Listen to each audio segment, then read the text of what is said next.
This is Hatyai on Saturday the 14th of May 2022, and somebody asked me for an update recently, so that's why I'm here in the downtown area. And although the travel restrictions were eased at the beginning of this month, it still seems deathly quiet. And as you will have seen in my last video from Krabi last week, the Farang tourists have started to return to sort of the main tourist resorts.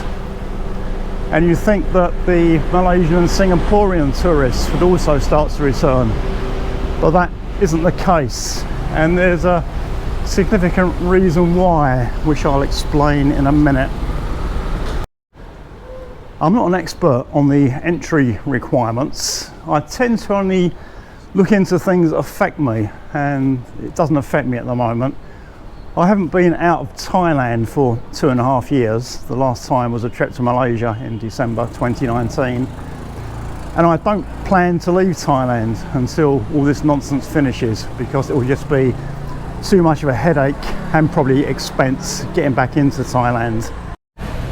As far as I'm aware, if you're vaccinated, you can come into Thailand, and the only additional thing you'll need compared to the pre-COVID times is insurance.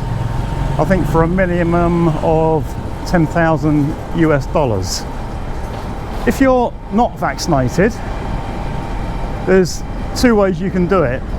You can submit a negative PCR test 72 hours before travel, and you do that online, this Thailand Pass thing, and get a QR code, and then you can come into the site. Hello.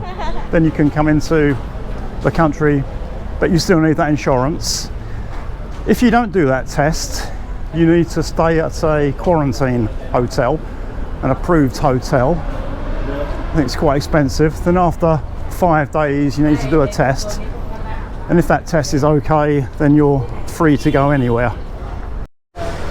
Now, as far as Malaysians are concerned, the vaccination isn't going to be a problem. We've got friends who were on assignment in Malaysia all through COVID. And in Malaysia during that time, even now, you couldn't go anywhere or do anything without being vaccinated. So I'm pretty sure that all Malaysians will be fully vaccinated. This is the Lee Gardens Plaza area on a Saturday morning, and pre-COVID this area would be heaving with Malaysian and Singaporean tourists. At the moment, I can't see any. There may be a few around. There are a lot of tuk-tuk drivers waiting in anticipation, but with no customers. And I just spoke to a tuk-tuk driver, and he tells me that there are a few Malaysian tourists, but not very many. Now, I think the big problem at the moment, and I may be wrong, if I am, correct me in the comments, is the insurance component. And if you're a Farang tourist coming from Europe or North America, you're going to be spending several $1,000s for a trip to Thailand. It's going to be expensive. So an extra few thousand baht on insurance isn't going to be a big deal. But for Malaysians, the big thing about a break to Hatyai is that it's cheap. I've been down to Malaysia and seen package trips to Hatyai advertised for 300 ringgits, which is about 2,500 baht. And that includes the bus fare, the hotel, and also a couple of excursions to tourist attractions.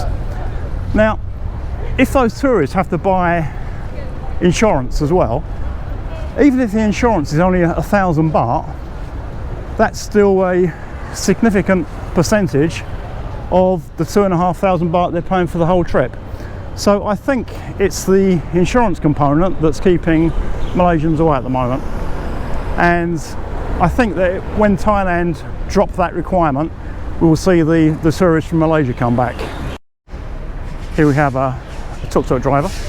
Kun ชื่ออะไรครับ ผมชื่อนายวิชิตครับ นายวิชิตชื่อเล่นอะไรครับ ชื่อเล่นชื่อชิดครับชื่อชิด ชิด ชิดเริ่มทำงานวันนี้กี่โมงครับ ก็8 โมงเช้า 8 โมงเช้า 8 โมงเช้า ตอนนี้ใกล้ๆ11 โมง so ใกล้ๆ3 ชั่วโมง ใช่ยังไม่ได้สักบาทเลย ยัง ยังไม่ได้สักบาทเลย โอเค ไม่มียังไม่มีมาเลยมา ไม่มีมาเลย มีมาเลยไม่เยอะไม่เยอะ ไม่ เท่าไหร่ โอเคไม่เยอะ he's saying ไม่เยอะมี he's saying there's Malaysian tourists but very few เมื่อวานทำงานไหมครับ ทำครับทำ มีลูกค้ากี่คน ก็ กี่ เป็น10 กว่าคนได้ โอเค so กี่บาทปรับ ก็ กี่ ประมาณแท็กบาร์ก็ได้อยู่3-400 300-400ครับผม โอเคไม่เยอะ ไม่เยอะ พอดีไหม ก็พอได้กินได้จ่ายอ่ะ โอเค ได้จ่ายได้กินเลย yeah and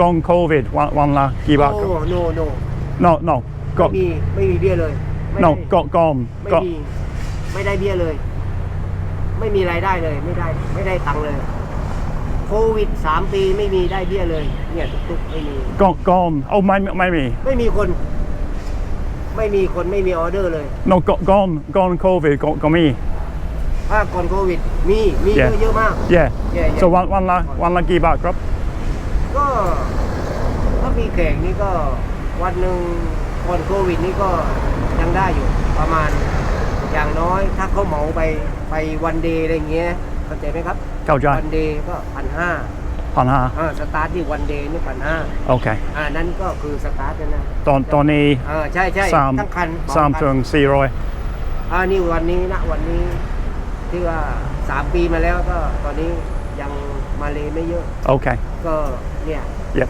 ถ้าเจอแขกมันก็ได้เบี้ยเยอะ yep แต่ถ้าหนูว่าแขกไม่มีเหมามันก็เนี่ยได้ลูกน้ำ100 200 300มันก็400-500 โอเค ประมาณนั้นครับผม โอเคขอบคุณมากครับ ครับ โอเคโชคดีครับ ค่อยๆดีขึ้นไง โอเค yep สวัสดีครับ ครับ I have my usual communication problems with the locals. Whenever I talk to them, it takes a while for them to tune in.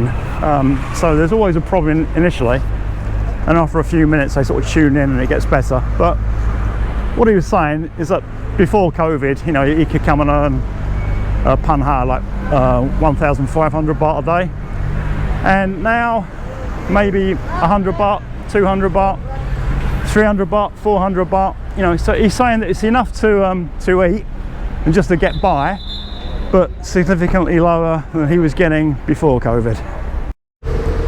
This is a little row of massage shops near Lee Gardens Plaza, which when there are a lot of Malaysian tourists are always full. As I mentioned before, this is where the consortium travel agency used to be, but now it's closed and they've taken down all the signs, so it looks like it's closed for good. Just for a quick chat with these massage girls, see how they're doing.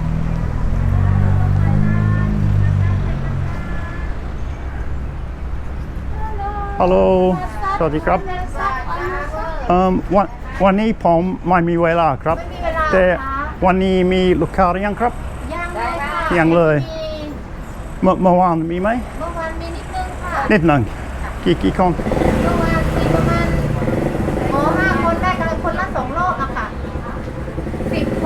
10 คนโอเคโอ้หน่วยมากจ้าน้อยมากโอเคมีช่างกี่คนทำงานครับทำงานเนี่ยค่ะ5 คนค่ะ5 คนโอเคwell พูดไทยเก่งมากเลยค่ะอนาคตดีกว่า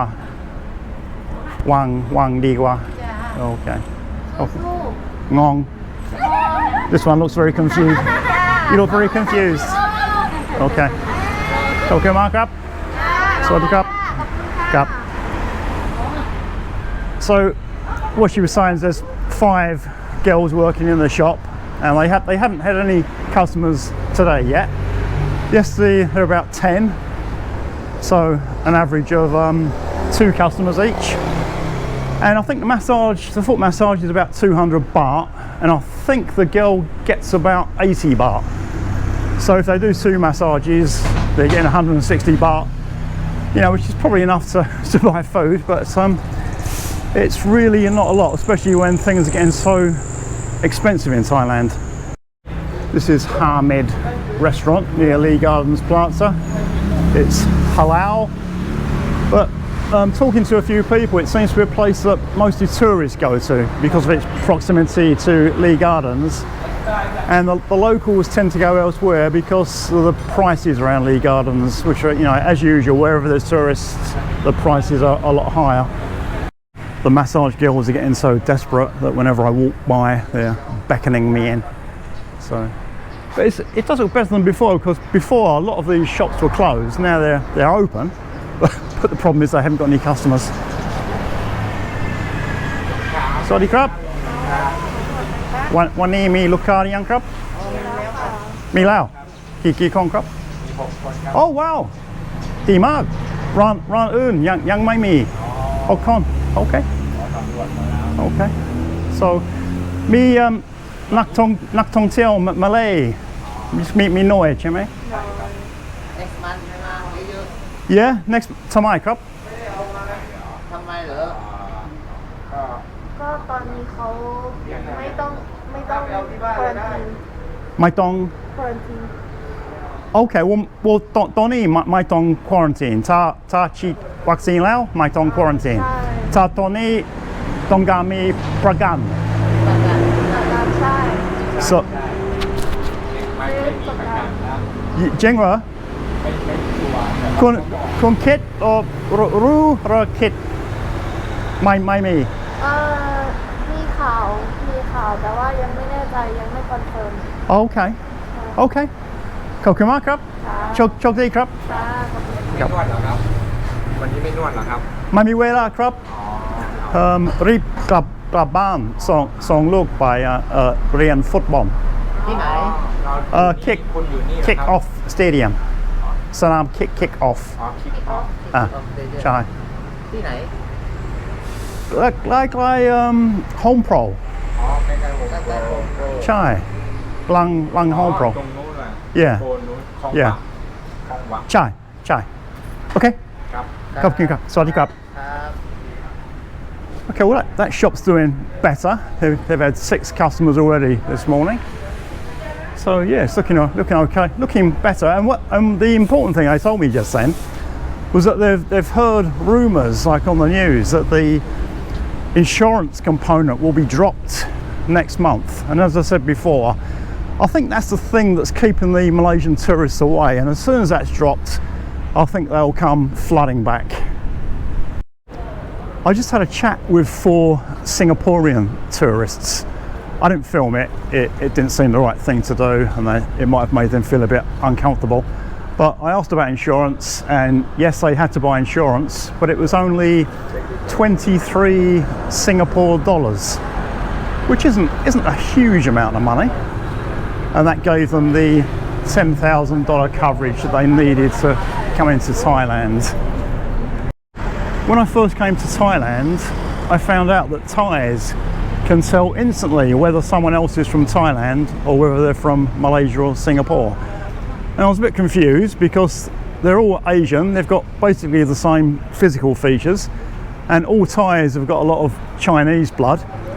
But when you've been living here for a while, it becomes quite easy. It's just something about them. It's their mannerisms, the way they dress, the way they walk, the way they look. You can just tell instantly whether someone is a local or whether they're a tourist.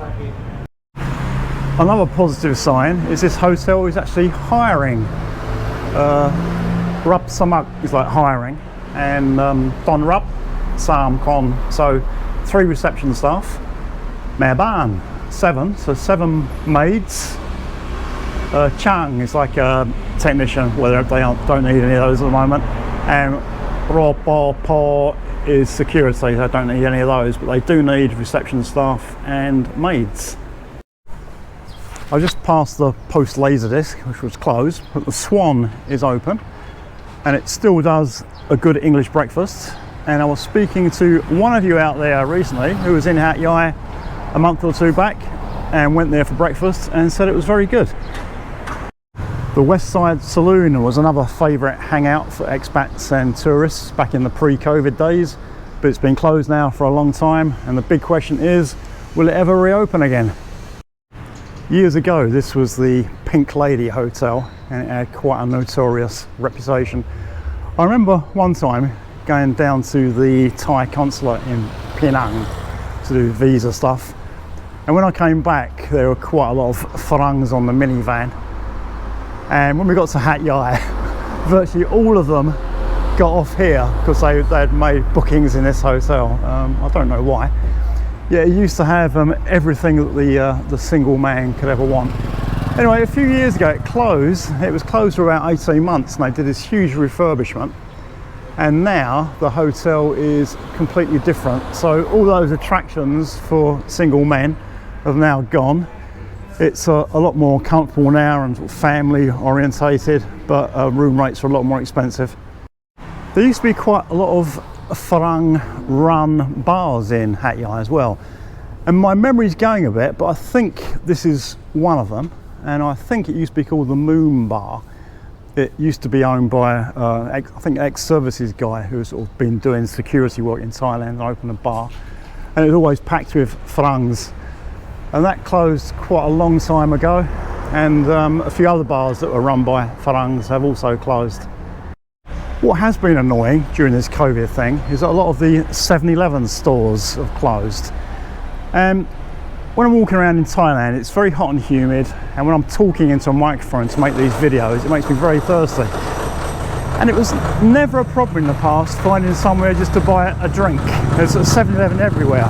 But all around this area, the 7-Elevens are closed. So I'm just hoping that they will reopen soon too. This is not going to be a long video, so I'm just going to summarise and wrap up. So what do I see today? Well, I see the signs of the tourist industry returning, but it's still got a long way to go. Also, there's an air of expectation. When I came down this way before, there were no tuk-tuks. Now, today I've seen quite a few. So the tuk-tuk drivers, you can see, are expecting the tourists to return. Massage shops are reopening. Some are doing okay, some not so okay. We've seen hotels hiring staff, which is another good sign. And there's this rumour that next month the insurance component of the requirements will be dropped, and I think that will make a huge difference to Hatyai. Once the insurance requirement goes, I think the tourists will come flooding back. So that's about it. If you've got any comments, questions or other feedback, please leave them below. If you want to make any requests, please feel free to do that, and there'll be more videos soon.